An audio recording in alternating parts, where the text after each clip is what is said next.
Hello, this is Dr. Wayne Jonas, and it's a great pleasure to be able to join you at the Innovators Network. I want to thank Larry Bauer for inviting me again to this fascinating gathering of great thinkers.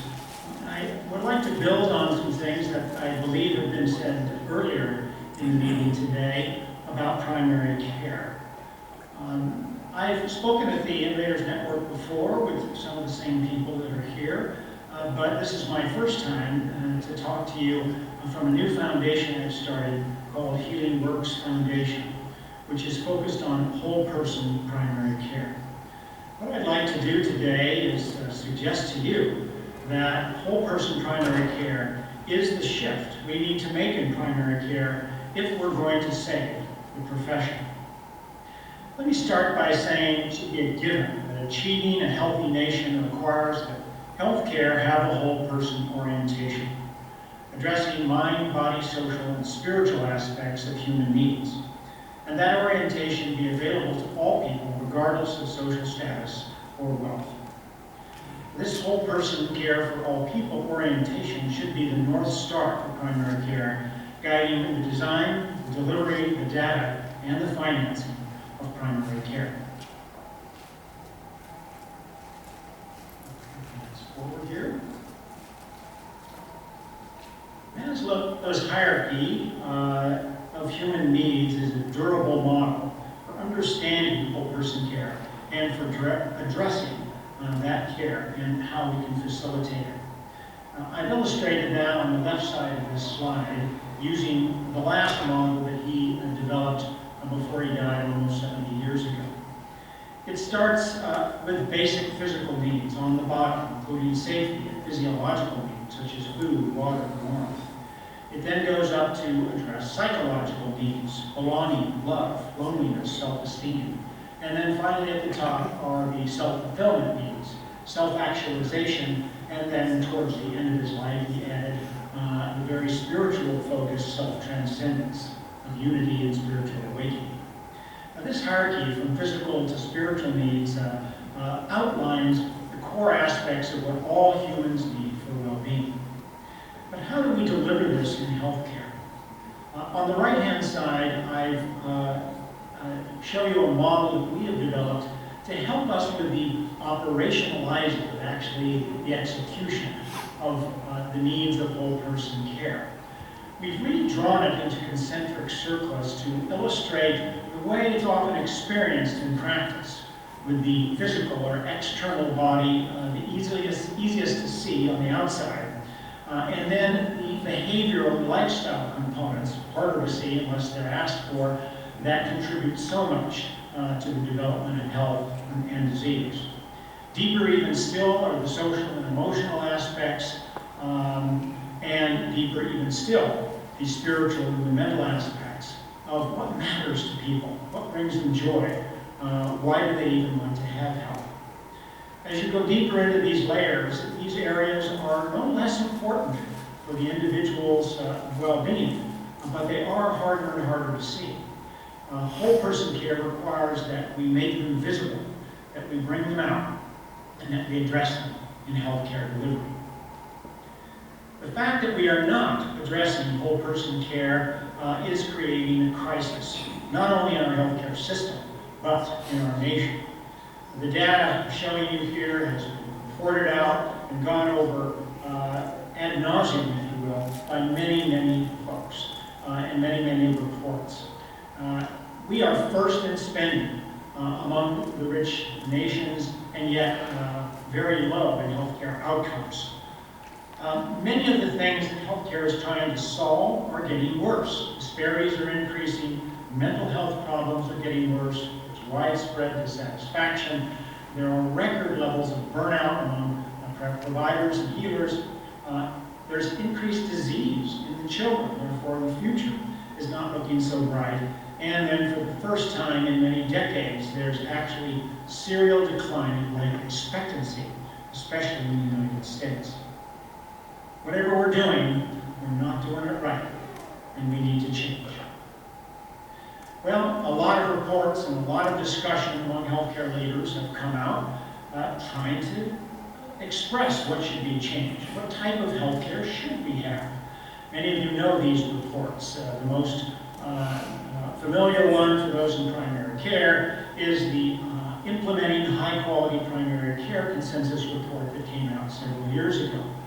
Others have also talked about achieving whole health in the VA and beyond, and most recently, how do we finance that, in the report on the lower right-hand side called Valuing Americans' Health. Each of these reports talks about whole person care, but then when you get into the details of what it means, a lot of different terms are thrown about. Just plain primary care, high-quality primary care, advanced primary care, first care or urgent care, longitudinal care, comprehensive care, population health care, public health primary care. What are we actually talking about, and what does it do? What does it mean? What do we need? Are any of these approaches actually going to solve the healthcare challenges that I've listed before? This is not even to mention that much of primary care now deals with delivering babies, sports medicine, palliative care, and others that take specific populations as their focus.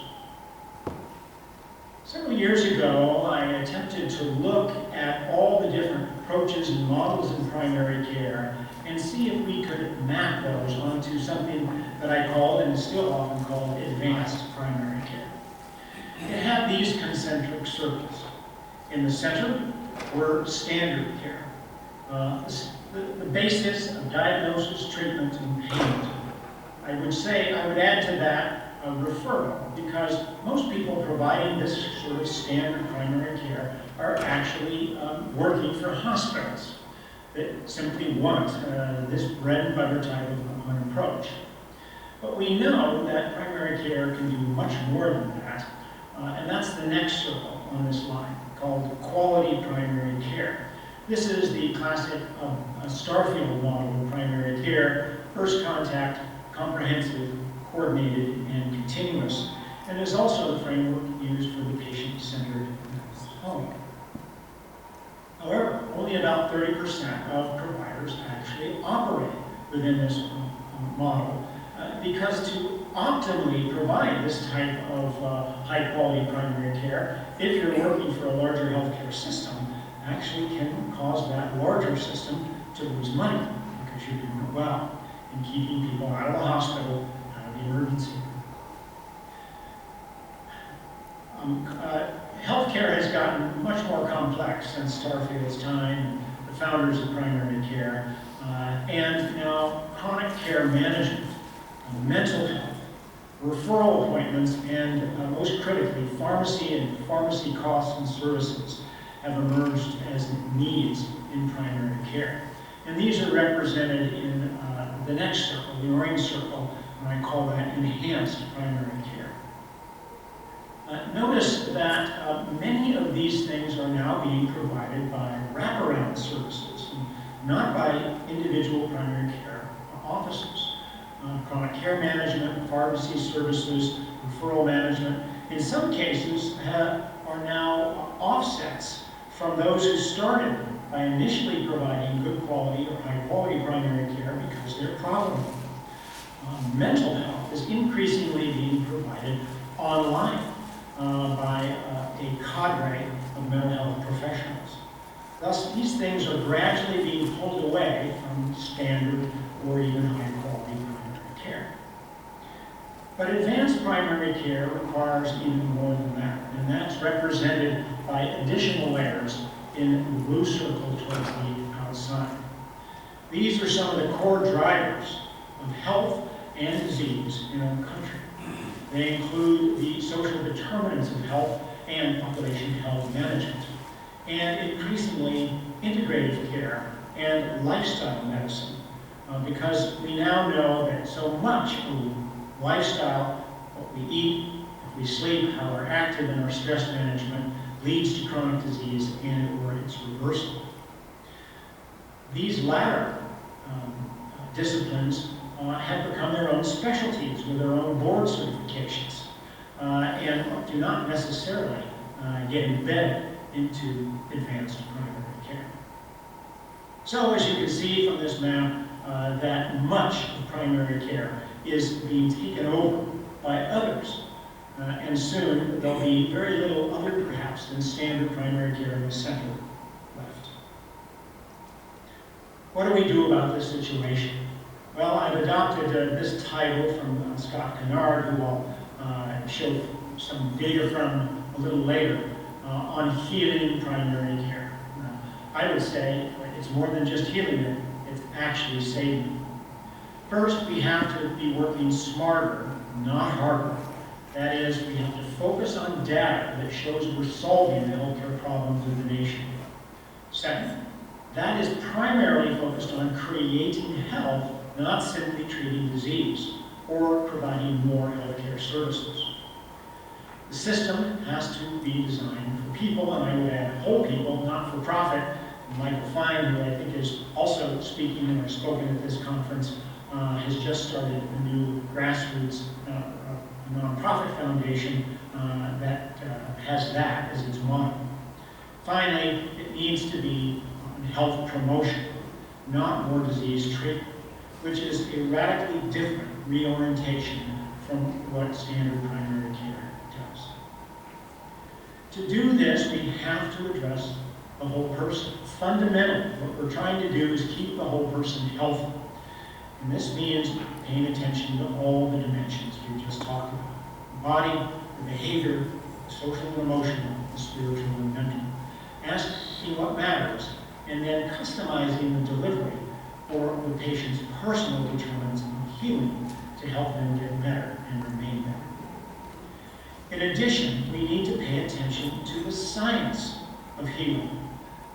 This is called salutogenesis, compared to the science of disease or pathogenesis. Most of the data and evidence that we use now in healthcare, including primary care, is derived from treating disease or pathogenesis.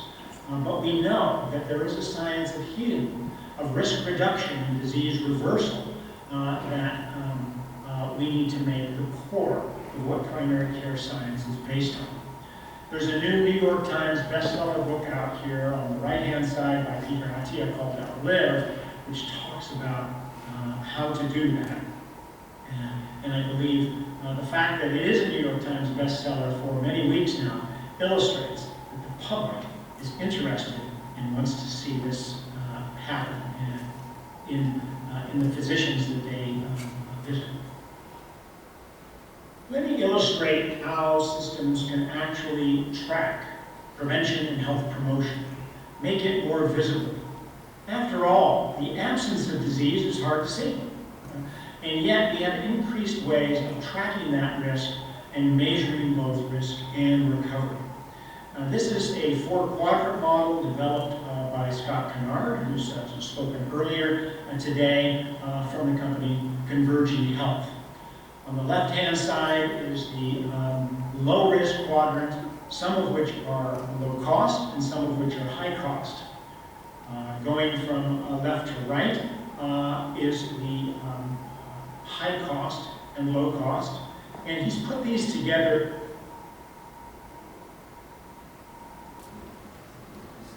from healthcare, much less primary care. Those that are low risk and then suddenly have high cost, unpredictable, are a small amount, but they need to be managed still, and we have a way of doing that within healthcare. Those that are in high risk and low cost, however, are those simply waiting to flow into the disease treatment system. They are oblivious in most cases, and we need to be proactive about helping them remain low cost and hopefully get lower risk. But the healthcare system, however, mostly spends its money is in the upper right-hand quadrant, the high risk and the high cost. We wait for disease to occur, and then we throw expensive technology. This is a small percentage of the population, but there is a steady flow from these other quadrants over into that upper quadrant that it makes it profitable for most of medicine to stay there, including much primary care.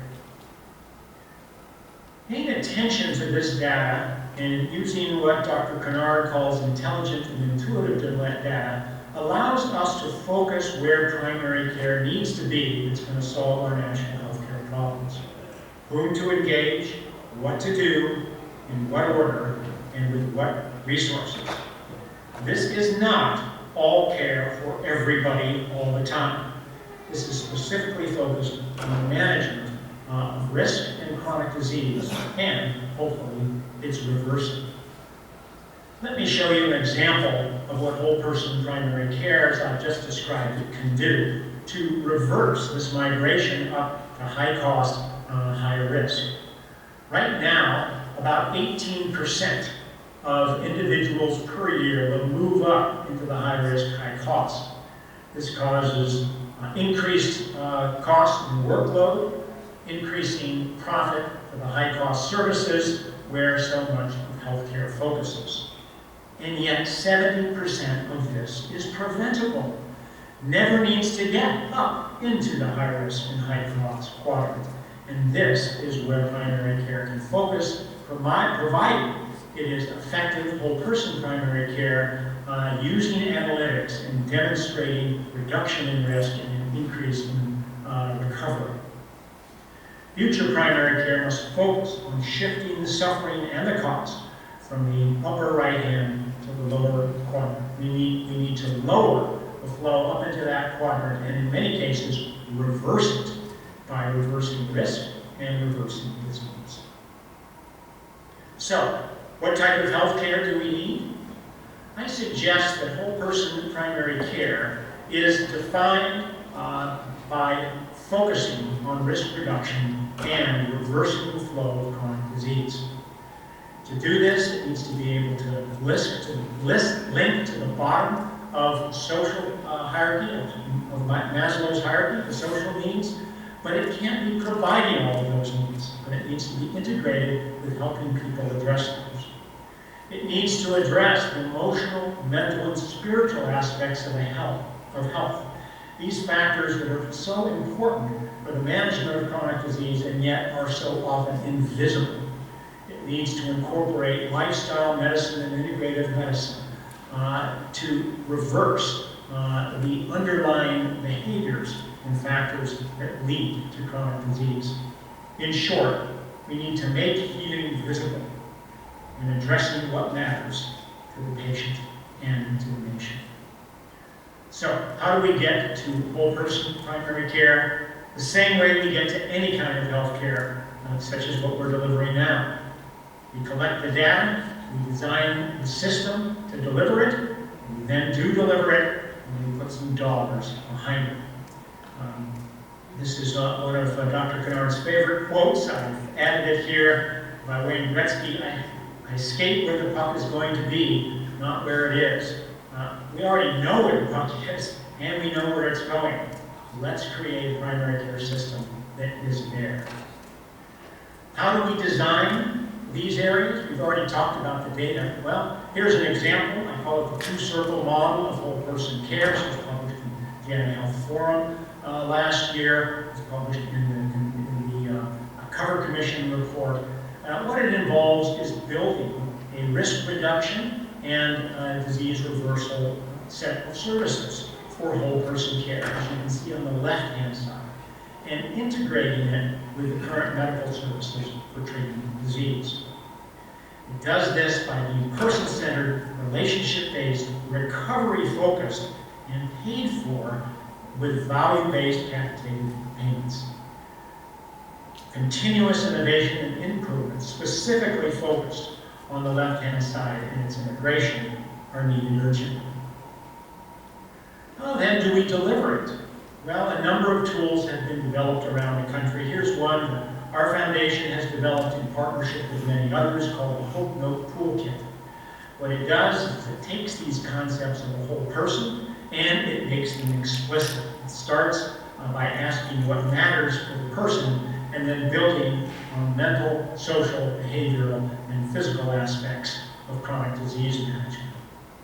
It involves the personal health inventory, an inventory taken out of the Veterans Administration, a set of guidelines for writing a hope note, an integrated health or whole person care visit, a personalized healing plan that's come up with through the shared decision-making and metrics with each patient, and then a whole series of resources for healing and making this happen. All of these things are available free on our website, healingworksfoundation.org. Educating primary care providers and clinicians in these areas is essential. And so our foundation has also worked closely with Tufts University in capturing that. Several years ago, we implemented these tools in 16 sites around the country. Half of them community health clinics who have QHCs. They tested them out and they began to implement them in. This was published in the Annals of Family Medicine earlier in the year. We've also developed a 15-hour freestanding instruction with Tufts to show people how to do it. Paying for this type of care is essential. Let's imagine that at some point, hopefully in the near future, there will be double the amount of money put into primary care. Where should it go? About a month and a half ago, this report came out from the National Academy of Medicine called Valuing America's Health, Aligning the Financing to Reward Actual Health. Let's look at a couple of those. It recommends reducing by 50% expenditures that are currently spent on healthcare services and processes that do not improve health. We should look in our own backyard in primary care to see which of those things there are that we should stop doing. It recommends increasing by 50% expenditures on interventions that have been proven to improve health, and I've just illustrated a bit about how that can be done. It should be utilizing population health goals and budgets so that all payers use at least 50% to access broad social services, mental health services, lifestyle and behavior to improve health and well-being. This could be done using the metrics we just talked about. Tying 75% of healthcare provider and plan revenues to these performance metrics. Imagine if that were to happen. If the payment structures align with improving health, what a difference we would see it make. And then finally, healthcare cannot do this alone. In fact, it shouldn't even be necessarily doing it as a lead, because the final recommendation was to enhance community health engagement and focus to progress at least 50 of the 100 counties with the worst health status to become the initial focus of high-quality, whole-person, whole-population primary care.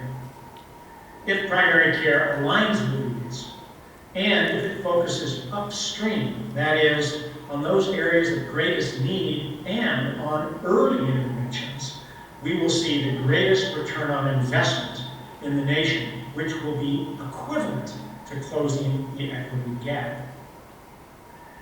Well-being and prosperity, health and wealth have an intimate relationship.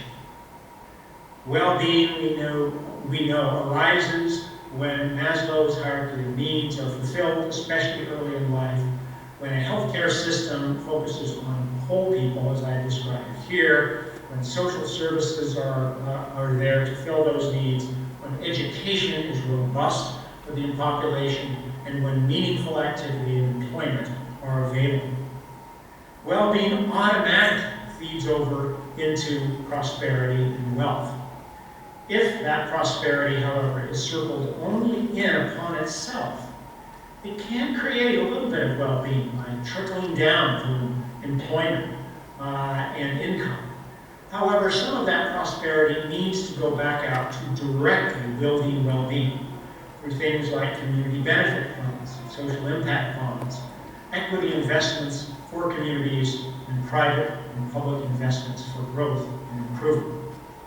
If that fed back into the development of the underlying determinants of well-being, we would develop a virtuous cycle. I recommend that to rescue primary care, to return it to its rightful leadership in this virtual cycle of health and wealth, we need to focus specifically on reducing risk, reversing and managing chronic disease, not simply providing services once sick. Thank you very much.